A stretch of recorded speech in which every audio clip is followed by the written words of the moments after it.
حضرت آدم اور حضرت ہوا بڑے آرام و سکون سے جنت میں رہنے لگے۔ روایت میں ہے کہ حضرت آدم 100 سال 60 سال جنت میں رہے۔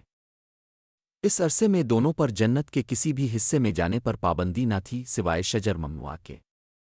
شیطان اب ان دونوں کا کھلا دشمن تھا اور اپنی سزا کا بدلہ لینے کے لیے بے قرار بھی۔ اس کی شدید خواہش تھی کہ یہ اللہ کے حکم کی خلاف ورزی کریں۔ پھر شیطان نے ان دونوں کے دلوں میں وسوسہ ڈالا۔ اس نے انہیں کہا، تمہارے رب نے تم دونوں کو اس درخت سے اس لیے منع فرمایا کہ کہیں یہ پھل کھا کر تم دونوں فرشتے نہ ہو جاؤ، کہیں ہمیشہ زندہ رہنے والوں میں سے ہو جاؤ۔ شیطان کی ان باتوں نے حضرت ہوا کو سوچنے پر مجبور کر دیا، اور پھر شیطان کی مسلسل اور تواتر کے ساتھ سازشیں رنگ لائیں اور اس نے حضرت ہوا کو پھل کھانے پر راضی کر لیا۔ ایک دن حضرت ہوا نے حضرت آدم سے کہا کہ ہم اس شجر ممنوعہ کا ذرا سا حصہ کھا کر تو دیکھیں، آخر وہ کیا راز ہے جو اللہ نے اسے کھانے سے منع فرمایا ہے۔ شروع میں تو حضرت آدم اس کے لیے قطعی طور پر تیار نہ تھے، لیکن پھر حضرت ہوا کے مسلسل اصرار پر بادل نخواستہ وہ بھی راضی ہو گئے۔ ابھی ان دونوں نے پھل کو پورے طور پر چکھا بھی نہ تھا کہ ان کی 70 گاہیں ایک دوسرے پر عیاں ہو گئیں، جس پر دونوں بدحواسی اور پریشانی میں جنت کے درختوں کے پتے توڑ توڑ کر اپنا بدن چھپانے لگے۔ اللہ نے دونوں کو پکارا اور فرمایا، کیا میں نے تم کو منع نہیں کیا تھا کہ اس درخت کا پھل نہ کھانا اور شیطان کے ورغلانے میں نہ آنا؟ یہ تمہارا کھلا دشمن ہے۔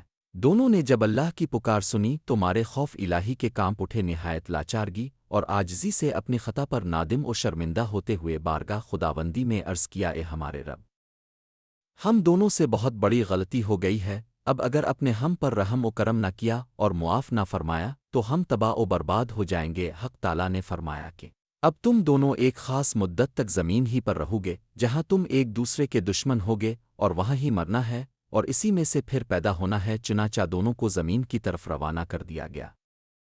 حضرت آدم و ہوا زمین پر۔ روایت میں ہے کہ حضرت آدم کو ہند، حضرت ہوا کو جدہ اور ابلیس کو بصرہ سے چند میل کے فاصلے پر دمست یمان کے مقام پر اتارا گیا۔ حضرت صدی فرماتے ہیں کہ جب حضرت آدم جنت سے ہند میں اترے تو ان کے پاس حجر اسود تھا اور جنت کے درختوں کے پتوں کی ایک مٹھی بھی تھی۔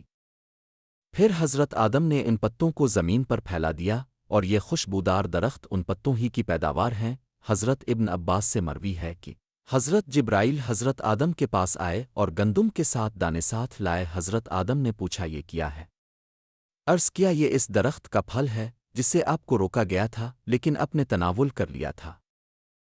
فرمایا، تو اب میں اس کا کیا کروں؟ عرض کیا، ان کو زمین میں بو دیجیے۔ حضرت آدم نے بو دیے اور وہ دانے وزن میں ان دنیا کے دانوں سے لاکھ درجے زیادہ تھے۔ وہ دانے اگے، حضرت آدم نے فصل کاٹی، پھر دانوں کو بھوسی سے جدا کیا، پھر صفائی کی، اسے پیس کر آٹا گوندھا اور روٹی پکائی۔ اس طرح محنت و مشقت کے بعد اسے کھایا۔ توبہ کی قبولیت اور زمین پر ملا۔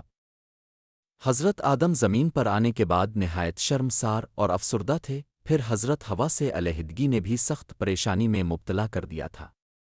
روایت میں ہے کہ اب ایک طویل عرصے تک اللہ کے حضور گڑگڑاتے، فریاد کرتے اور آنسو بہاتے رہے، یہاں تک کہ اللہ تعالیٰ کو ان کی اس گریہ وزری پر رحم آ گیا، اور پھر ایک دن حضرت جبرائیل نے حضرت آدم کے پاس آ کر انہیں اللہ کی جانب سے معافی کی نوید سنائی۔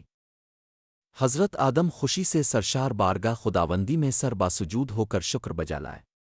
پھر حضرت جبرائیل انہیں لے کر مکہ آئے، جہاں حضرت آدم نے کعبہ شریف کی بنیاد رکھی اور حجر اسود کو کعبہ کی دیوار پر نصب فرمایا، پھر اس کے گرد طواف کیا۔ طواف سے فارغ ہو کر حضرت جبرائیل انہیں جبل عرفات پر لے گئے، جہاں حضرت ہوا تشریف فرما تھیں، لیکن طویل عرصے کی جدائی اور حالات نے بہت سے جسمانی تغیرات پیدا کر دیے تھے، چنانچہ دونوں ایک دوسرے کو پہچان نہ پائے، جس پر حضرت جبرائیل نے دونوں کا تعارف کروایا۔